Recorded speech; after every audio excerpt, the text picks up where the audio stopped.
দর্শক ভাই, প্রত্যেকটা এলাকার মধ্যে, প্রত্যেকটা গ্রামগঞ্জের মধ্যে এই ইমুনের ওই মামুরা বইন বাগনিকে সম্পদ দেয় না, ঝুলাই রাখছে বের ফেস কইরা যদি হেডন থাকে আটকায় রাখে জীবনে এলাই একজন। তো এই নাটকটা বানাই দিলাম, যদি ভালো লেগে থাকে তাহলে লাইক শেয়ার কমেন্টস করতে ভুলবেন না, এবং কি ধরনের নাটক দেখতে চান আপনারা জানাইবেন। কারণ কি হচ্ছে? কই দিতেছেন?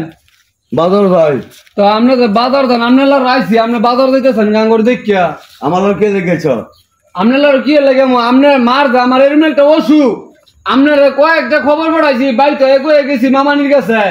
তো আপনি গেলেন না, আমার মারে এক ফুটো চোর দেও দেখলেন না, ফোনটা দিলে সরকারের ফোনটা ব্যস্ত তলাই দিয়ে দেন।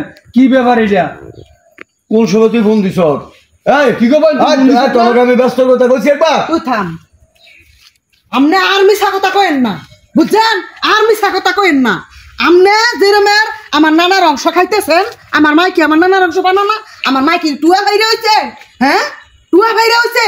আপনি এক লয় বুক দখল করবেন, আমার মারটা সহ খাইবেন। আমার মারটা আমার আপনার বুঝাই দেন না কেন? আমার মারে, আমার মা যে অসুস্থ, একটা দিন হসপিটাল গেছিলেন দেখতেন বিলা। তোর মা দেখতাম গেছিল, পরে বাইক বলে লইছ খবর করছে। এর বাইক কি আমার হিন্দু বাড়ি? আপনি কি বাইক যেতেন না? সব লয়ে বসে তার ভালো হয়েছে, আর সব গেতাম। ও ভালো হয়ে গেলে কার যেত? ও ওয়ার ছেলেকা হলে সে সময় বাইক গেলি দুই ভাই মিলে ওলে ওয়ার ছেলেকে ধরে বলছ। অনেক মান্য শ্রদ্ধা করছি মামু হিসাবে, একদিনও চোখ টুজে চাইছি না। আজকে কারণ হচ্ছে আপনি বাধ্য করছেন চোখ উঠে চাউনের লেগে। আজকে আমার মায়ের সমস্যা, আজকে আমার মায়ের বাবার সম্পদ তুইয়া আজকে বাবার সম্পদ নিতে পারে না, আপনি খাত বুক দখল করতেছেন। হ্যাঁ বোন হুন দেন মামা, আমি আপনারে কই, আপনি আমার মার টাকার আপনি মামা দিয়ালান।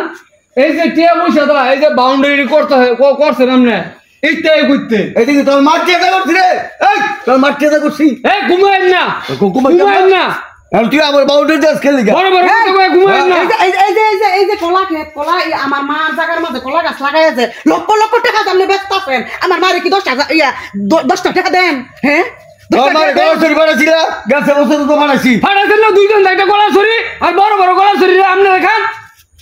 অকনে টাকা দিবেন আমার মা, অকনে টাকা দিবেন। আমি দিতাম না টাকা দিয়ে আর কত ভালো করবেন আপনি। কত টাকা মেরে দুই ভাই বলে মিলাইছ দেখবো না তো মিলাইতাম না। আমার মা মরি অবস্থা, ওরা আমার মার টাকা দেন। এই যে না কলা ক্ষেত দুইটা, একটা মিহে কইলাম না দেন না, দূরে আজকে কইয়া গেলাম। এই ক্ষেতের মুখ কিন্তু দেন না, এই ফাঁসের ক্ষেতের মধ্যে কিন্তু দেন না, গেলে কিন্তু ঠ্যাঙ্গাইছিলাম খুব দগ করে। আচ্ছা আইস আইস কত অনেক সহ্য করছি।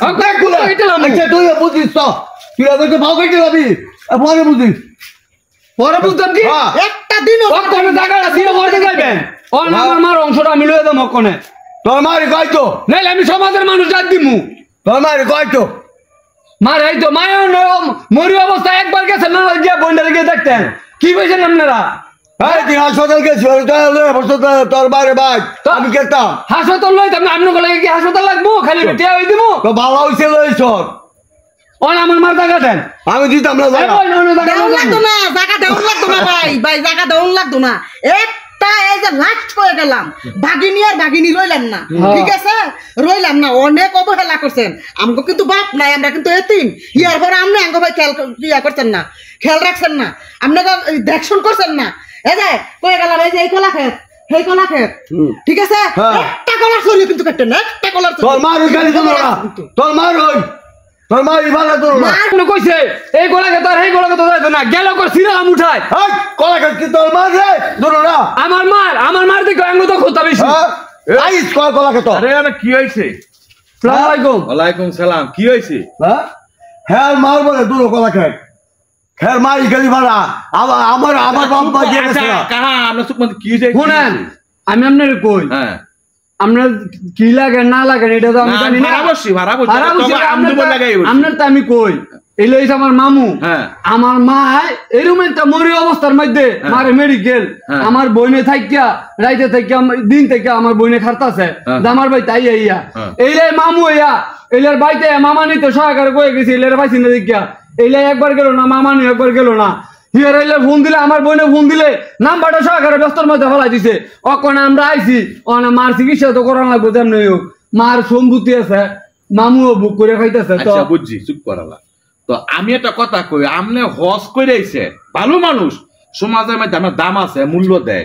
তো বাগিনাগো সম্পত্তি আপনি আটকে রাখেন কি লাগা এইটা কোনটা আরে বাগির সম্পত্তি রাখবো হ্যাঁ মার এদিন গেছি হাসপাতাল বলে নিছে কথা শোনেন আপনার দোয়া আল্লাহ দিলে কম দিচ্ছে না আল্লাহ সহায় সম্পত্তি তো এই যে হেরা ঘুরতেছে কবে তো এতিমির মতো তো হ্যাঁ সম্পদরা হ্যার মার সম্পদ দিল তো হ্যাঁ বললেইব হ্যাঁ মা আইবো কেরে অনেক হ্যার মাইজন হসপিটাল আপনার কি 2-4-5 লাখ টাকা নাই জানো না হ্যাঁ করে দিলে কি হ্যাঁ আমদুম করে বাড়ি ভিটাইয়া আরে দাও আমার মাই মরি অবস্থা তারা খাতাছে আজকে আমার বাপ থাকতো এই এখন হাতে যাবি কে টিয়াটা দেবো কথা শোনেন কে টিয়াটা দেবো বাইয়ে বন্ডে টিয়া দিলে সই লাগে না কথা শোনেন আপনার দেখ কত নম্বর সালাক কত নম্বর বাটফার এটা তো আমরা জানি কথা শোনেন আমরা একটা কথা কয়ে দিই যতই দাঁড়িয়ে রাখেন টুবি দেন আপনার যদি খাইছিল যদি বালা না হয় একটা কথা শোন না কেন যারা নি বইন বাগনি করে ফেলাই দিব যত সহায় সম্পত্তি থাকুক হ্যাঁ খাইতে বইতে হুইতে কোনোদিন শান্তি হইতো না এটা আল্লাহ নবীর কথা হই তো আমি একটা কথা কয়ে দিয়ে যাই এই যে দুটা লোক ঘুরতে আছে তোরা কাম করবি তোরা সম্পদ কত দূর ফাঁস না ফাঁস তোরা হিসাব কর তখন সম্পদ আমি রাখবো জায়গা বাড়ির ভিতরে শুধু জায়গা রাখবো দেখবো যে এটা জায়গা কেমন আমরা রাখবেন আমি রাখবো আমি মার কথা কইলো কি করবো মার কথা কই বেচালামু কবে বেচালামু সব দিতাম নামনে খাইতেন বেল্লা আচ্ছা ঠিক কবে আছে বেচালামু আচ্ছা ঠিক আছে চল বাড়ি কে বাড়া হইলো হ্যাঁ, দেখবো সম্পত্তি না। হারাক বেচালামু তবে আমনের দিতাম না খাইতেন আচ্ছা, বেল্লা আচ্ছা, বাহ। খেতের মুখে কিন্তু দেন না এই দুর্গ আচ্ছা ঠিক আছে যা বাড়া মনে রাখেন। হ্যাঁ